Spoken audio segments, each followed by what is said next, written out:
것을 믿사옵나이다. 아멘. 네, 말씀 보도록 하겠습니다. 오늘 볼 말씀은 사무엘상 17장 8절부터 16절까지 말씀입니다. 사무엘상 17장 8절부터 16절까지 말씀, 구약성경 435페이지에 있습니다.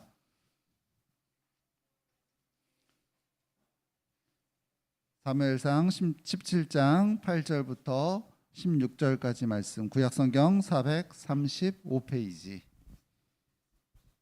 구약성경 435페이지, 사무엘상 17장 8절부터 16절까지 말씀. 다 찾았으면 선생님과 같이 교독하도록 하겠습니다. 그가 서서 이스라엘 군대를 향하여 외쳐 이르되, 너희가 어찌하여 나와서 전열을 벌였느냐? 나는 블레셋 사람이 아니며 너희는 사울의 신복이 아니냐? 너희는 한 사람을 택하여 내게로 내려보내라.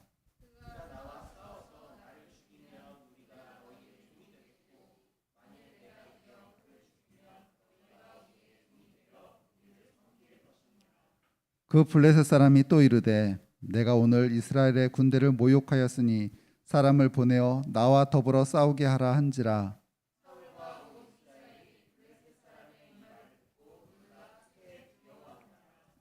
다윗은 유다 베들레헴 에브라 사람 이세라 하는 사람의 아들이었는데, 이세는 사울 당시 사람 중에 나이가 많아 늙은 사람으로서 8 아들이 있는 중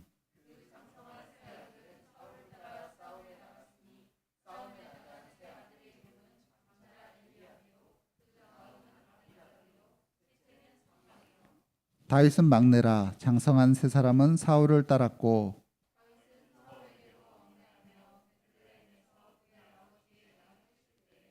다 같이 읽겠습니다. 그 블레셋 사람이 40일을 조석으로 나와서 몸을 나타내었더라. 아멘. 이 시간 윤민영 목사님 나오셔서 이스라엘에 닥친 위기라는 제목으로 말씀 전해주시겠습니다.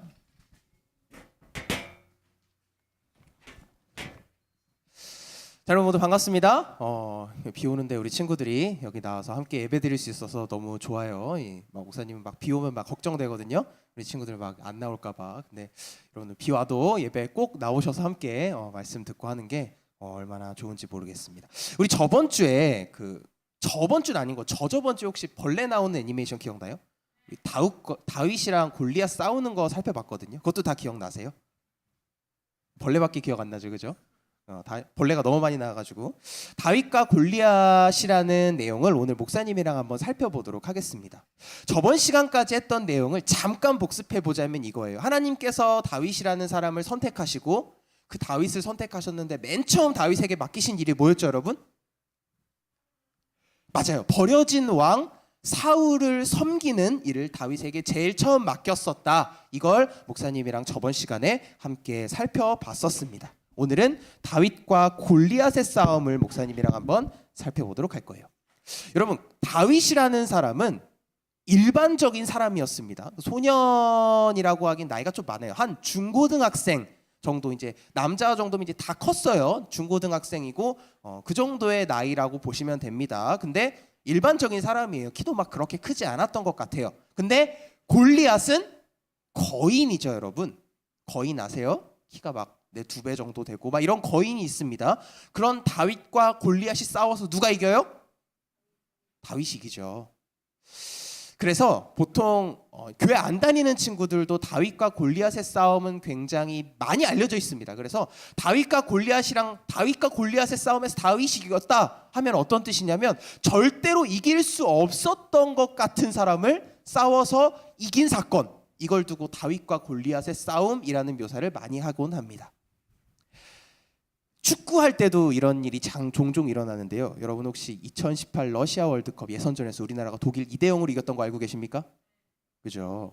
목사님도 절대 이기지 못할 거라고 생각하는데 1대0도 아니고 2대0으로 이겼어요. 이때 기사 중에 뭐가 많이 나왔었냐면 다윗과 골리앗의 싸움에서 다윗이 이겼다, 이런 얘기 정말 많이 나왔었습니다. 목사님이 기억을 하고 있어요. 아무튼 이렇게 교회를 다니지 않는 사람들도 이 다윗과 골리앗의 싸움은 굉장히 유명하고 알려져 있고 상징적인 의미가 가득한 그런 이야기예요. 오늘 이 이야기를 한번 살펴보도록 하겠습니다.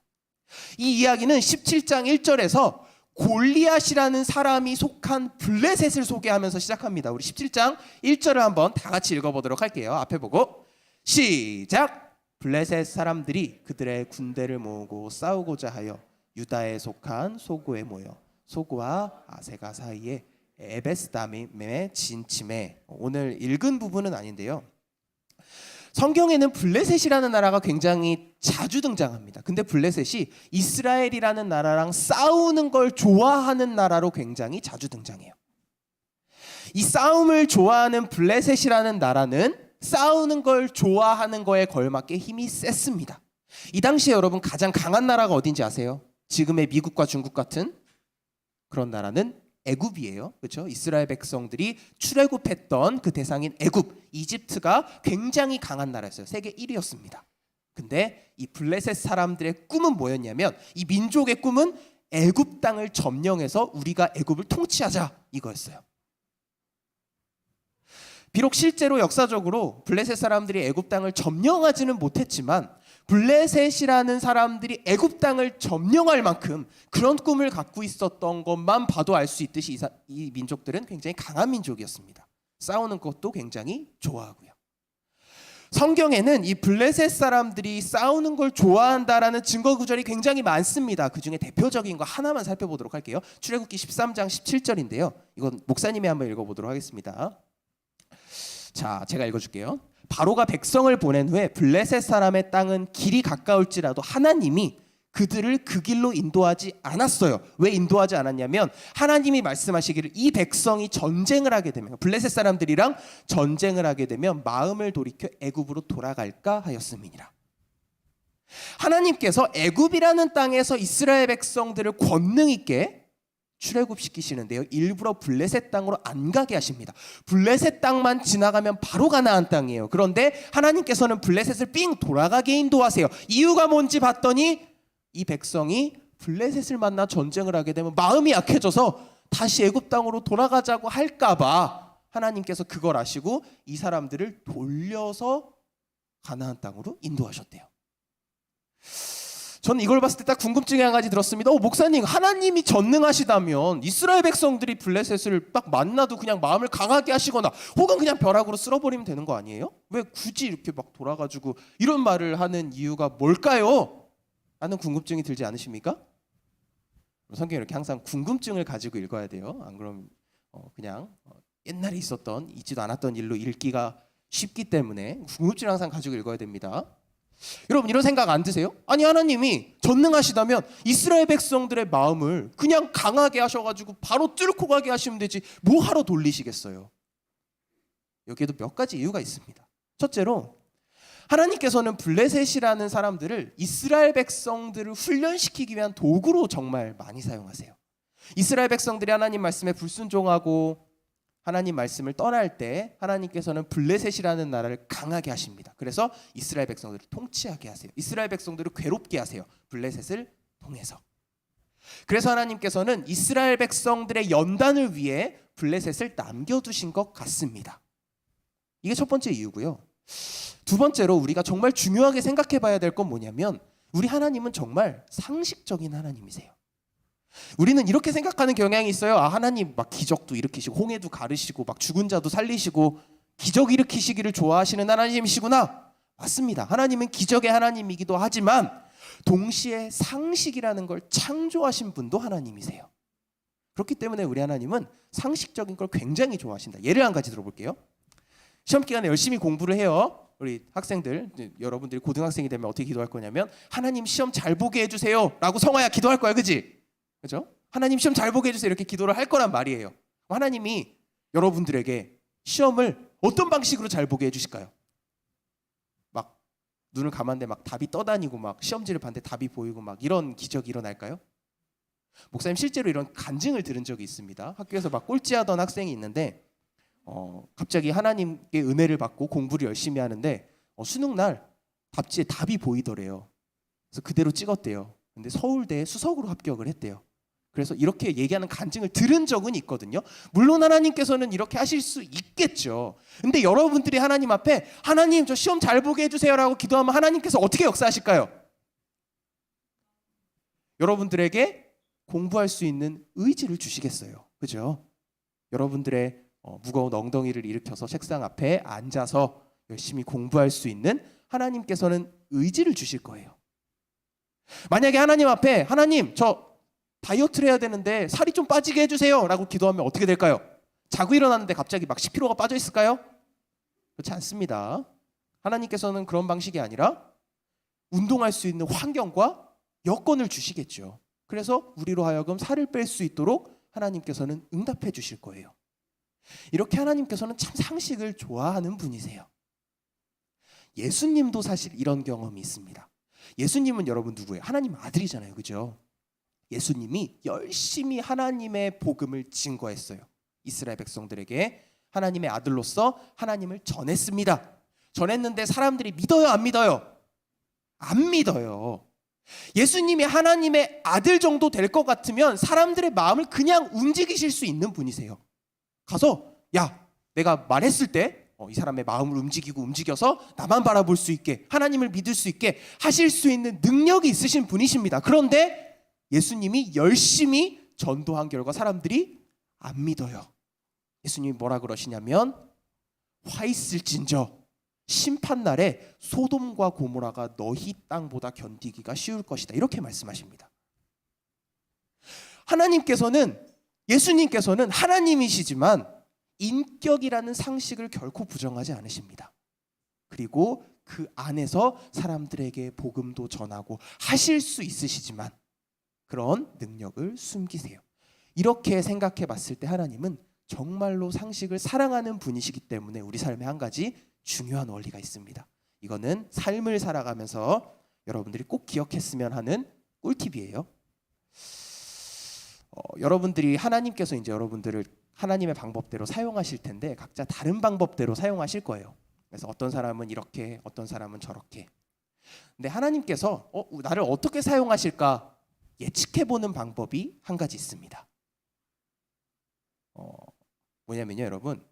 하나님께서 내 과거를 인도하신 길을 한번, 여러분들 아직 너무 어려서 해당이 안 될 수도 있어요. 한 20살, 30살쯤 돼서 나이가 좀 많이 먹어서 하나님께서 나를 어떻게 인도하셨나 이걸 한번 돌아보면 하나님께서 나를 어떻게 사용하실지에 대한 방향이 대충 나요. 하나님께서는 상식적이신 하나님이시거든요. 일관적인 틀이 있으세요. 여러분들의 삶을 인도하는 데 있어서. 미래의 일은 알 수 없지만 과거의 일은 모두 다 참새 한 마리도 하나님의 허락이 없으면 떨어지지 않습니다. 나에게 일어난 일은 모두 하나님의 기뻐하신 뜻이에요. 그렇기 때문에 내 과거에 일어난 일을 면밀히 살펴보면 하나님께서 나를 어떻게 인도하실지에 대한 해답이 간혹 나오기도 합니다. 하나님은 틀을 크게 벗어나지 않으세요. 다윗만 살펴봐도 그렇습니다. 다윗이라는 사람을 하나님께서 왕으로 기름 부으신 다음에 맨 처음에 어디로 부르셨어요? 왕궁으로 부르셨어요.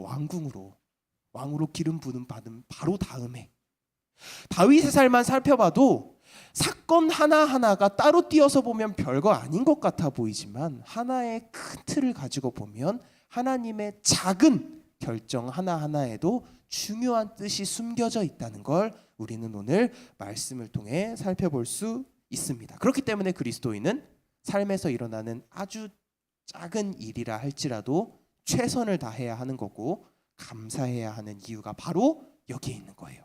모두 다 하나님의 깊으신 뜻 안에 있기 때문에. 아무튼 이렇게 블레셋이라는 나라가 이제 블레셋 얘기하다 여기까지 왔어요. 블레셋이라는 나라가 이렇게 강력한 나라인데 이스라엘과 싸우자고 지금 진을 치고 있습니다. 근데 거기서 한 명이 등장을 해요. 싸움 도두는 자라고 번역을 하고 있는데 블레셋의 장군입니다. 이름은 뭐냐면 골리앗이에요. 그런데 이 골리앗에 대한 묘사를 목사님이 읽으면 길까봐 그냥 다 빼버렸어요. 목사님 설명을 해줄게요. 골리앗이라는 사람은 어떤 사람이냐면 거인입니다. 가드 사람이에요. 가드라는 곳은 당시에 거인족이 모여 살던 곳이거든요. 가드 사람인데 키가 2m 한 90 정도 됩니다. 키가 2m 90 정도 되고 몸무게는 안 나와요. 몸무게는 안 나오는데 그 사람이 입고 있는 갑옷의 무게가 한 57kg 정도 돼요. 그리고 들고 있는 창이 7kg 정도 됩니다. 그러니까 여러분들 중에 57kg 넘는 친구들이 제가 보기엔 많이 없을 것 같아요. 그러니까 키가 한 3m 되는 사람이 여러분 몸무게보다 더 나가는 갑옷을 입고 지금 싸우자고 나와 있어요. 엄청난 무기를 들고. 그러면서 뭐라고 말하는지 한번 살펴보도록 합시다. 8절 9절 같이 한번 읽어보도록 할게요. 자, 8절 9절. 제가 8절 읽을 테니까 여러분들이 9절 한번 읽어주세요. 제가 먼저 읽겠습니다.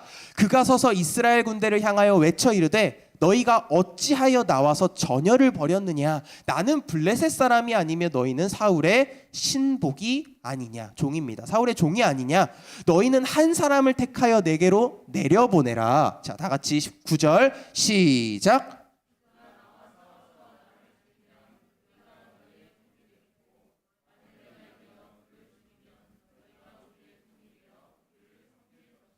자, 이 사람이 이 엄청 거대해 보이는 이 사람이 나와서 뭐라고 얘기하냐면 야, 너희 이기지도 못하고 싸우지도 못하고 뭐하러 나왔어? 여기 뭐하러 나와서 진열을 벌인 거야? 왜 나온 거야? 라면서 모욕합니다. 그러면서 하는 말이 나는 위대한 블레셋의 사람이 아니며 너희는 사울의 종이 아니냐. 이렇게 얘기를 합니다. 그러면서 한 가지 제안을 해요. 자, 이 싸움에서 우리랑 너희랑 다 죽이기는 좀 그러니까 한 사람만 뽑아서 내 앞으로 데려와라. 한 사람, 그 한 사람이랑 내가 싸울 테니까 그 사람이 이기면 우리가 너희의 종이 될게. 만약에 그 사람이 이기면 우리가 너희의 종이 될 테니까 내가 그 사람을 죽이면 너희들 모두 내 종이 되는 거야. 이렇게 얘기를 합니다. 자, 이 말을 들은 이스라엘 백성들이 어떻게 반응했을까요?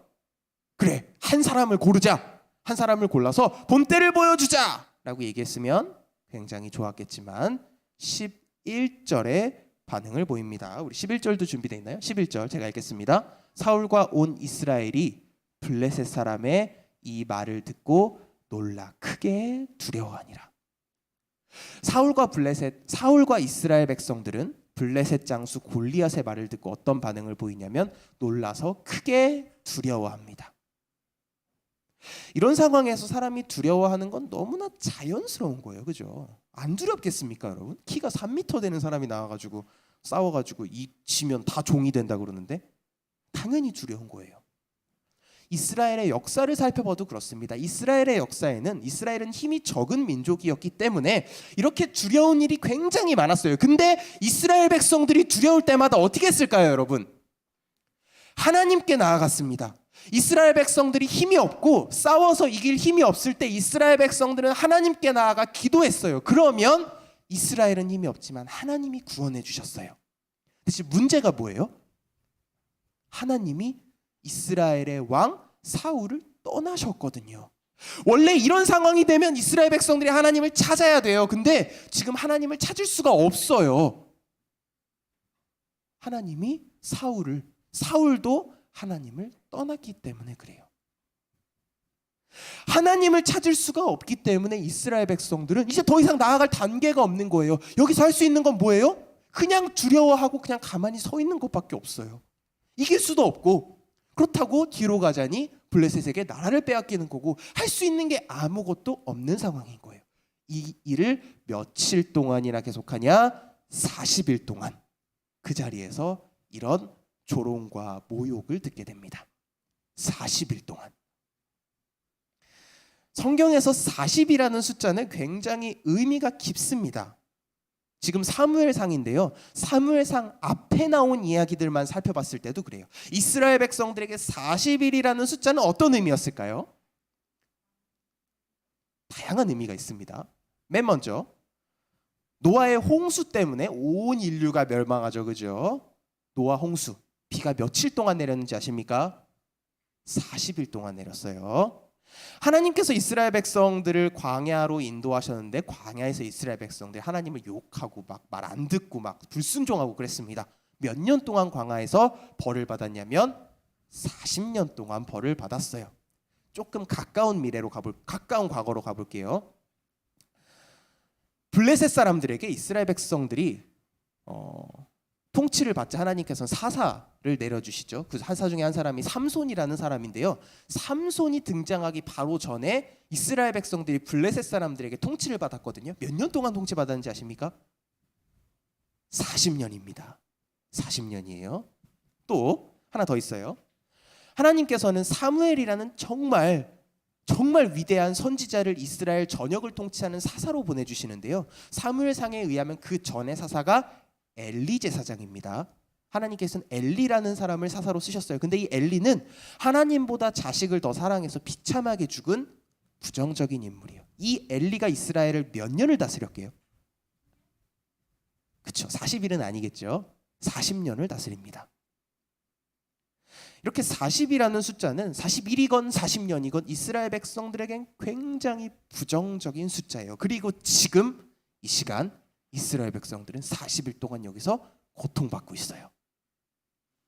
근데 여러분, 이 40이라는 숫자는 굉장히 부정적인 숫자지만 이 안에는 신비한 비밀이 숨겨져 있습니다. 이 40이라는 하나님의 허락하시는 엄청난 고난이 있지만 이 고난에는 항상 뭐가 같이 들어있냐면 하나님의 은혜가 들어있어요. 비가 40일 동안 내립니다. 모든 인류는 다 죽게 돼요. 근데 노아의 방주 안에서는 생명이 연장됩니다. 하나님의 은혜로. 40년 동안 광야를 돌아요. 광야를 도는 벌을 40년 동안 받게 됐는데 그때 매일마다 하나님께서는 만나와 메추라기로 이스라엘 백성들을 먹이고 살리십니다. 하나님의 은혜가 광야 40년 동안에도 함께 하셨어요. 블레셋의 40년 동안 통치를 받습니다. 하지만 하나님의 은혜는 삼손이라는 사사로 나타나요. 하나님께서는 40일의 고난을 받는 이스라엘 백성들을 결코 그대로 내버려 두지 않으십니다. 오늘 이 자리에서도 마찬가지예요. 이스라엘 백성들은 40일 동안 골리앗의 조롱을 받지만 곧 하나님의 은혜는 다윗이라는 청년과 함께 전쟁터에 지금 나타나고 있는 거예요. 사랑하는 여러분, 하나님 백성의 탁월함이 여기에 있습니다.